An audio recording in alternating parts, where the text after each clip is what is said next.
Hey YouTube, this is my John Deere LX176 in pieces again, and this time for a slightly different reason than before.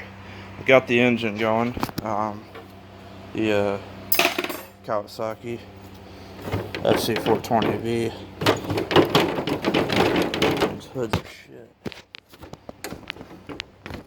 Well, it's just an engine. Now I'm breaking the hood worse.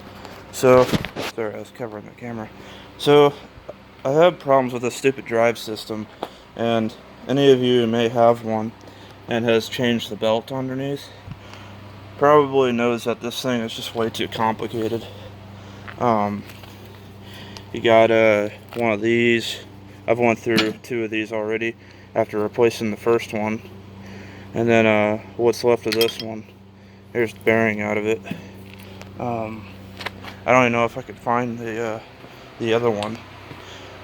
So there's an idler and a tensioner. I can't seem to find it, but when I got the mower, I had to replace those. They were just completely busted up. Like I think what happened is the belt broke, and it just completely screwed up all that stuff. Bent the bolt that holds all that stuff. Tensioner was all screwed up. So after busting two belts and all those pulleys a few times, this is what I came up with. So looks sketchy. It's really not, actually. It's pretty basic. This basically is a bypass for the tensioner mechanism altogether.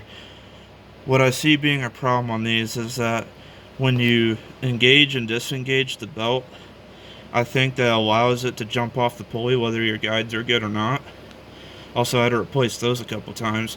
They're just crappy, thin sheet metal.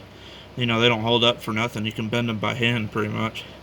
So what I did was I remedied it, actually replaced it altogether by going to Rural King, basically your local farm and home store, and I got this I think it's a 3 1/4 inch flat idler pulley. It's got a 5/8 inch arbor. I would have liked to just have a 1/2 inch, but this is all they had. So then I got some all thread because I could not find a bolt there that was fully threaded. And this is one thing I might replace eventually. I just threaded it on both, or nutted it on both sides. So I may go with a bolt eventually if I have problems with it. And then I put 3 nuts in between the frame and the pulley, and then the pulley, and then 1 nut. And this thing is tight in here. Like, I impacted it. I did not want it to come loose because that could cause all kinds of problems. So basically all I did was I eyeballed it based on how good the tension was on the belt. And I just kind of know this stuff, so I know that, like, this is good. I haven't driven this yet. As a disclaimer, it may not work, but when you start it up, basically what happens is this thing starts going right away. Not the mower, but the belt. It actually starts moving all the time now. So basically the transmission's in neutral. So you still gotta use your parking brake to start it. And you still got your parking brake because you got that whole assembly in there. And then I got this guide here. This guide seemed to be necessary to keep in here. Let's see if I can get it here. There it is. So it seems like it rolls well with the guide. So what I had to do is I took some coat hanger and bolted it in right there.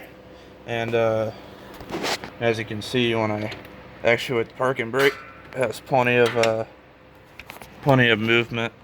I do need to take this spring off. Don't need that anymore.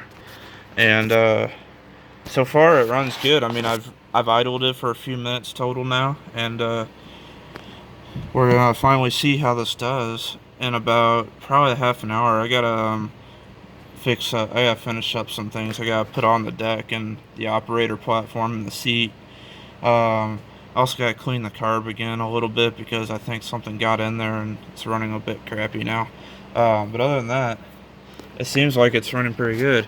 Also, I'm not really sure on this PTO because one of the wires are barely hanging on in there, and just gotta plug it back in, I'm pretty sure. and put the belt pack on, put the deck on. I think it'll be ready to go. So pretty much, I really don't know how to help anybody besides showing you this, because you pretty much just have to guess, and you're gonna have to get rid of your whole tensioner assembly. Man, I don't have a whole lot of room here. So that rectangle slot, you can see that it's pretty beat to crap. That is where that original bolt was held on. That one right there. There's one of those guides and the spacer. And then, as you can see, I've had to drill a couple holes, you know, because it's kind of tough to get it right, the tension right and everything by just guessing. Well, I found out that I believe this hole is actually the one that pivoting tensioner goes on. And if that's the case, that's pretty much all you gotta do. I don't remember if it was this one or that one, but I widened them both. So hopefully this will help somebody, because oh,